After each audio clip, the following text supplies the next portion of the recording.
বাংলা ছাড়া হয় না উপমা। বাংলা আমার মায়ের ভাষা, পুরায় মনের গহীন আশা। হাসি কান্না এই ভাষাতে ভেসে বেড়ায় নিত্য গীতে।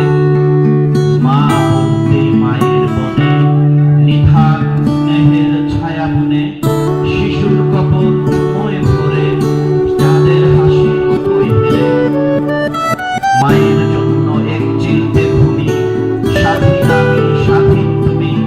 মাতৃভাষায় মাকে ডাকি, মাতৃভূমির কায়ায় থাকি। ফাগুন এলেই হাওয়ার টানে, কত ফুলকু ধারা বহায় প্রাণে। ভাষা সহিত সব সমস্বরে, প্রতিবাদ তুলে গোরের ঘরে। ফেব্রুয়ারি বা ফাগুন ছাড়া মাতৃভাষা কেন সর্বতাহারা? আমার ভাষা মায়ের ভাষা, বিশ্বজয়ী বাংলা ভাষা। শিশুর স্বরে মিষ্টি সুরে মা, বাংলা ছাড়া হয় না এর উপমা। ধন্যবাদ সবাইকে।